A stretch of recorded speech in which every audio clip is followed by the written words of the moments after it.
अरे वा, बघू कोण आलंय मामाच्या गावाला. तर मोठाच पाहुणा आलाय. आता यांची खूप सरबराई करावी लागणार.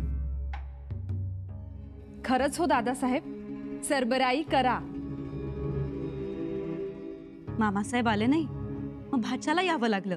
हो, पण मामासाहेबांनी पाठवलेली भेटवस्तू आवडली का भाचे बुवांना? आवडली तर न आवडाय काय झालं. हा, आता तुम्ही द्यायचं आणि भाच्यानी घ्यायचं.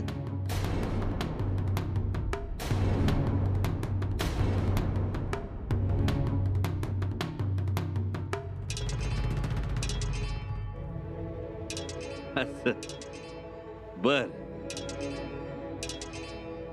चला आता आम्हाला आमच्या भाचे बुवांशी भरपूर बोलू दे. या.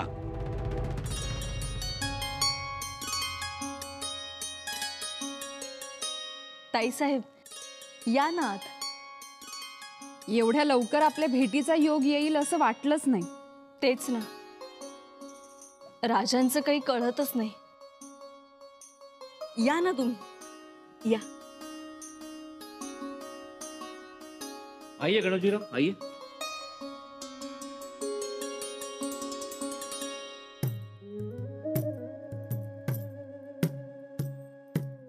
एकूणच राग रंग बदललाय बर का.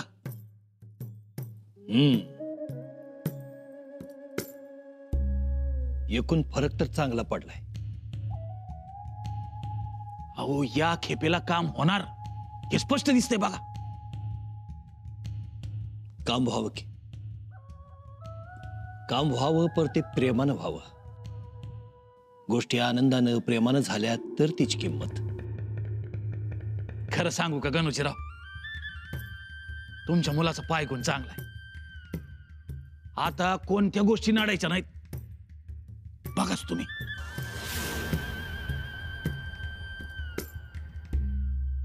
खरं तर आम्ही दमलो होतो खूप, पण दादासाहेबांनी बाळाला जवळ घेतलं, त्याचे मुके घेतले आणि आम्ही भरून पावलो.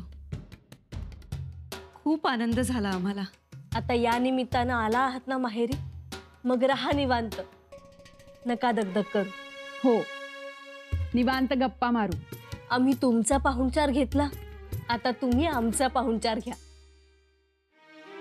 काही लागलं सवरलं तर सांगा आम्हाला, आम्ही आहोत. येतो. चला.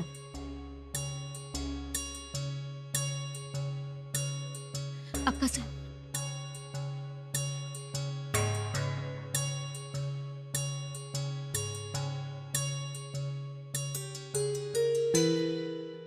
काय हो?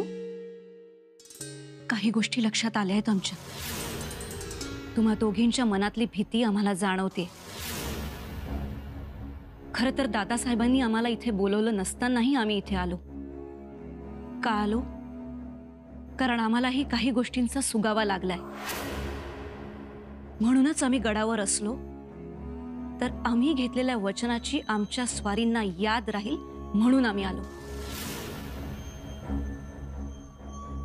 ताईसाहेब, म्हणजे तुम्ही सुद्धा वतनाच्या विरोधातच आहात तर? आम्ही वतनाच्या विरोधात आहोत. एवढंच नाही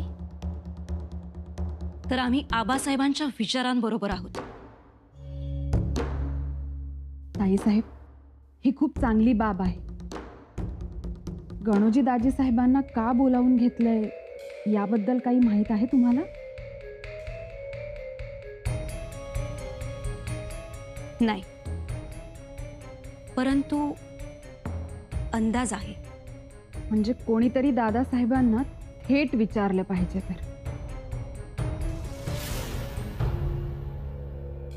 राजे, का हो असं केलं? म्हणजे आमच्या दादासाहेबांना का बोलावलं? कारण काय? राणी साहेब, नाही म्हणजे आत्ताच आम्ही शृंगारपुरी जाऊन आलो होतो. आमचं माहेर पण झालं, गाठी भेटी झाल्या, पाहुणचार झाला, देणं घेणं सगळं काही करून आलो होतो. हो,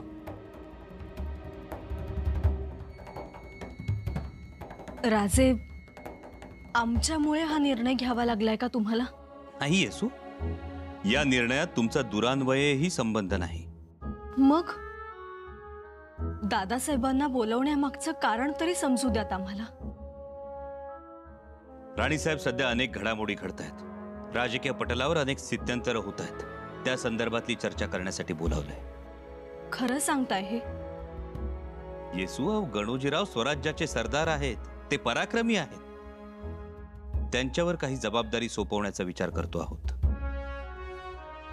नक्की? येसू, तुम्ही का एवढ्या धास्तावत आहात? काही खास कारण? नाही तर आम्हाला उगीच कधी कधी धास्ती वाटते. येसू, किंचितही धास्ती वाटून घेऊ नका. अहो, जाणं येणं होतच राहणार आणि भेटी गाठी तर व्हायलाच पाहिजेत. त्यात समाधानाची गोष्ट ही की आम्हाला आमच्या गोंडस भाच्याला बघता भेटता आलं. ही माणसाची खरी जायदाद असते. पण माणसं मात्र उगाचच दुसऱ्या जायदादीच्या मागे धावत राहतात. म्हणजे नक्की काय म्हणायचंय तुम्हाला? येसू, नका जास्त विचार करू. आम्ही गणोजी रावांना बोलावून घेतलंय ते योग्य कारणासाठीच. आता स्वतः राजाने बोलवलंय म्हटल्यानंतर योग्य कारणासाठीच बोलवलं असणार हे तर आपल्याला बी कळायला पाहिजे. वय ते मी एक बोलू का? ज्या पद्धतीनं स्वागत केलंय मोहर येऊन, त्याच्यानुसार मी ताडले. आता तुमचं तुम्हासनी मिळायची वेळ आली. बघा काका, आणि या सगळ्याचा करता करविता कोण? कान्होजी काका. मी काय केलं? जो घरातला एक करता माणूस करतो तेच केलं की, दुसरं काय? हो, असं कसं म्हणताय काका? आता चिंच आणि बोर पाक झाडाच्या शेंड्याला लागलेले असतात. तेव्हा कुणीतरी जाऊन ते झाड गदागदा हलवायला लागते, तेव्हा कुठं बोर पदरात पडतात. काय रे मैपती, पडतात का नाही? बराबर. काकांनी झाड हलवलं आणि आता वातनाची चखंदाळ होणार. आता फक्त कधी बोलवणं येतंय याची वाट बघायची. येणार काका, बोलावणं येणार म्हणजे येणार. हो, मग विषयच संपला की. आपला वतनाचा कागद घ्यायचा, मुजरा करायचा, निघायचा. आणि आम्ही काय म्हणतोय कान्होजी काका, आता अनाईसे गडावर आलोय, राई शेरकाईचं दर्शन घेऊ, नारळ फोडू तिथं. हो, उत्तम. राजांच्या मोर जाण्या अगोदर हे करावं. आणि तुम्हाला तर ठावच आहे, काही शिरकाईच्या पूजेचा मान यो खरा तुमचाच. म्हणजे अरे बाबा, हे मंदिर मूळचं शिर्के कुळाचंच आहे. आपल्या पूर्वजांनी ते बांधलं होतं. यो रायगड म्हणजे पूर्वीचा रायरीचा किल्ला, आणि त्यो शिर्के राजांच्या ताब्यात होता. त्यांच्याकडनं मग राजे मोरींनी घेतला आणि नंतर मग छत्रपतींनी घेतला. पण त्याला तर लय वर्ष झाली असतील. होय, या समध्या लई जुन्या गोष्टी झाल्या. बघू, आता आपण नवं काहीतरी बांधू. म्हणून तर आलोय ना. या वक्ताला मात्र वाटतंय राज नाराज करणार नाहीत.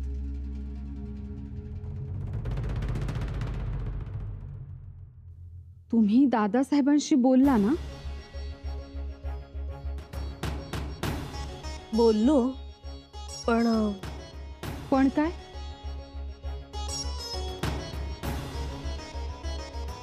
पण त्यातून कोणताही खुलासा असा झाला नाही. असं दादासाहेबांनी खुलासा केला नसला तरी एक खुलासा मात्र झाला आहे. कोणी केला खुलासा? राजकुंवर ताईसाहेबांनी. त्यांनी केव्हा केला खुलासा? आल्याबरोबरच. म्हणजे तसा नकळतच खुलासा होऊन गेला तो. बोलता बोलता त्या म्हणाल्या, दाजी साहेबांनी वतन मागू नये म्हणून त्यांनी तसं वचन घेतलंय दाजी साहेबांकडून. ते ठीक आहे, गणोजी दादा वतन मागणार नाहीत, पण मग आलेत कशाला? वतन घ्यायलाच ना. तेही खरंच म्हणा. शृंगारपुरात कान्होजी काकांनी कसं भंडावून सोडलं होतं बघितलं ना. कल्पना आहे ना तुम्हाला? हो तर तुम्ही जेव्हा त्यांना दम भरला तेव्हा कुठं ते शांत झाले. हे तुम्हाला समजलं? न समजायला काय, आम्हाला समजलं. पण शेवटी काकासाहेब गडावर आलेच. राजांनीही त्यांना बोलावून घेतलं. याचा अर्थ एकच होतो, राजांच्या मनात वतन देण्याचा विचार आहे. कारण त्यांनी नीटपणे काही खुलासा केला नाही. मग हो, मग काय, आम्ही त्यांना वतन देऊ देणार नाही. वहिनीसाहेब, ते झालंच. पण आता देणारे आणि घेणारे दोन्ही आपलेच. स्वराज्याच्या महाराणी म्हणून आणि एक कुलमुखत्यार म्हणून याला विरोध आम्ही करणार. परंतु वहिनीसाहेब, आमचे दादासाहेब भलेही वतनाचा फेटा बांधायला उतावळे झाले असते, परंतु आम्ही त्यांना तो वतनाचा फेटा बांधू देणार नाही. कान्होजी काका, तो फेटा जमला ना नीट? तुला जरा बारका वाटतोय काय? आणि तो शेवचा पीळ जरा ढिल्ला वाटायला लागला नाही? काय चाललंय काय? मगापासून 4 वेळी विचारून झालं. बराबर आहे का? तिरपा झालाय का? तुरा कमी का जास्त? हा? काय फेट्यात अडकून पडलाय तुम्ही? आणि फेटा म्हणजे काय? तर डोक्याला कापडाचं तिड. आपण तिडा कसान कुठं मारतो हे महत्वाचं. नाही नाही कान्होजी काका, हे झालंच, पण अहो फेटा नीट आहे हो, रुबाबदार दिसतोय तुम्हाला. नाही, ते जरा शंभूराजांच्या समोर जायचंय म्हणून मग आम्ही- ते काय पटका बघणार आहेत का तुमचं? हाय काय येते असनी? अहो, काय काका, आम्हाला अंतस्थ खबर लागली, राज कोणत्या बी क्षणी भेटीला बोलावतील म्हणून जरा अबदार जायचं. आता अचानक कवा बी सांगावं आला तर हाय तसंच जावं लागते का नाही? ते झालंच म्हणा. हा, पण एक करायचं, वतनाचा कागद मिळाला का पुन्हा देवी समोर जायचं, तिच्या पायाशी कागद ठेवायचा आणि मग शृंगारपूर. तुम्ही म्हणाल तसं. हा. राजांचा निरोप आहे, भेटीस बोलवलंय.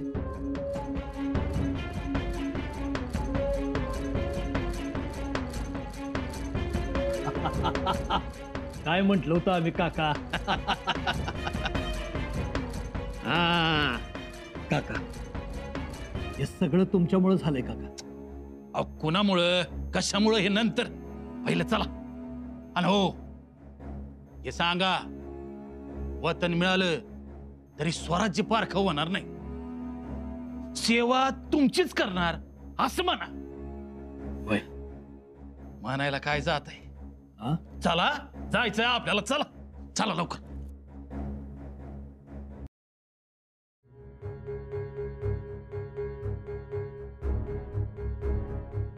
वहिनीसा, काय झालं?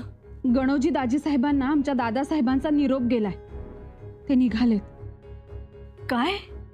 हो, ते निघालेत आणि दादासाहेबही निघालेत सदरेवर.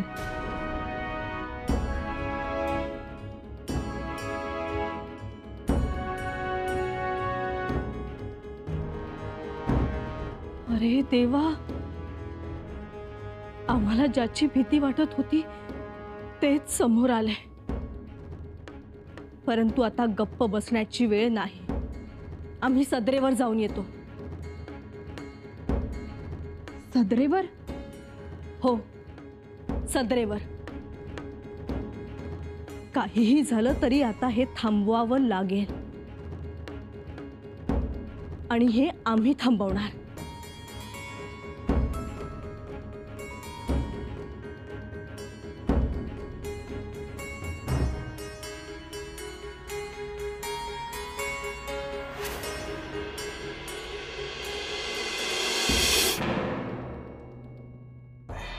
महाराज. बैरजी काका, आज सदरेवर न थांबता सरळ पुढे आलात. होय महाराज, खबरच तेवढी महत्वाची आहे. बोला बोला बैरजी काका. महाराज, तो चिकदेव राय लय वाईट वागलाय आपल्या माणसांबरोबर.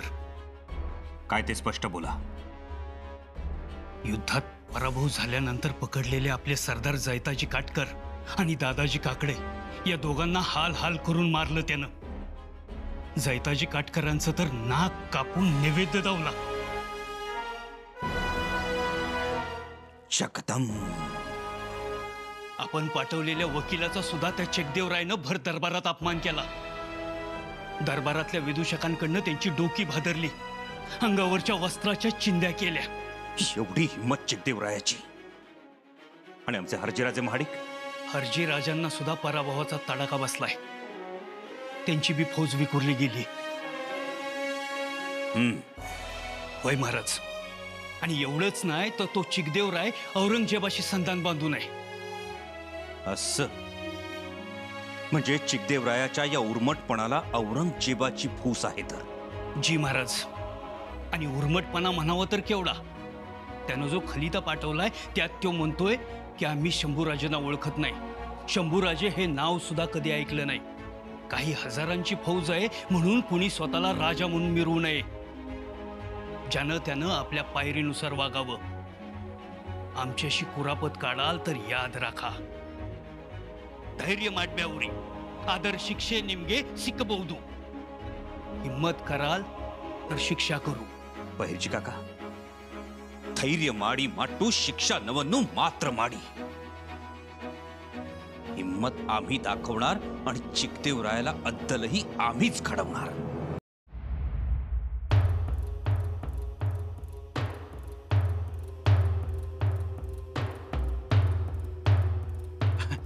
शेवटी आलाच तो क्षण, पदरात भरभरून पाडून गेल्याचा. वय एकदम तडका फडकीय काम होईल असं काही वाटलं नव्हतं. वय हा, तसं म्हणायला गेलं तर ही अप्रत्यक्ष बादशाचीच कृपा. अहो, तो आला म्हणल्यावर जवळच्यांना नाराज ठेवून चालणार नाही, हे कळलंय राजांना. एकदा कागद मिळू दे, तुम्हाला पण मुजरा घालणार आहे मी.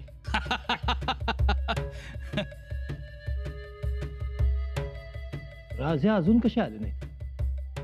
अहो येणार येणार, जरा दम धरा. हा, आता मी तुम्हाला दम धरायला सांगतोय, पण माझं तरी कुठं दम निघतोय. मी बी उतावळाच आहे की. तरी आपलं नशीब, इथं कुणी या कामात आडकाठी केली नाही. हा, तेवढं एक झालं.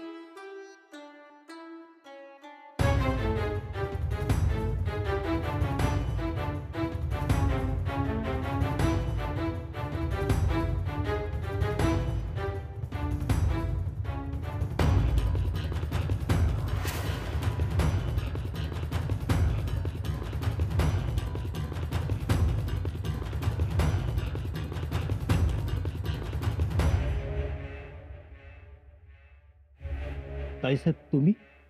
हो, आम्ही इथे मसलत होणार आहे असं समजलं. स्वराज्याच्या कुलमुखत्यार या नात्यानं यावंसं वाटलं. चालेल ना? चालेल की, आम्हाला कशाचं वावड आहे, चालेल. म्हटलं दादासाहेबांवर कोणती जबाबदारी पडतेय ते बघावं, आणि आजपासून खोळंबलेले खटले कज्जे तेही सोडवावे म्हणतोय. त्याची सुरुवात या मसलतीपासूनच.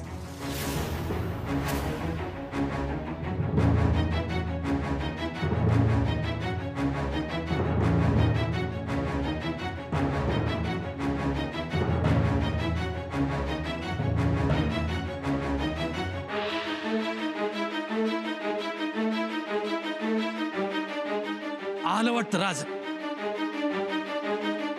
राजा आलं म्हणजे तुम्ही आला की मागोमाग राजे येतातच. माफ करा, राजे मसलतीस येऊ शकणार नाही.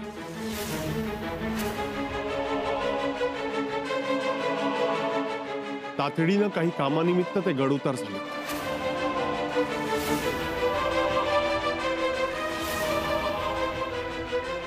काय राज गड उतार झालं? म्हणजे राज कवा येणार? उद्या परवा? 3-4 महिन्यानंतर.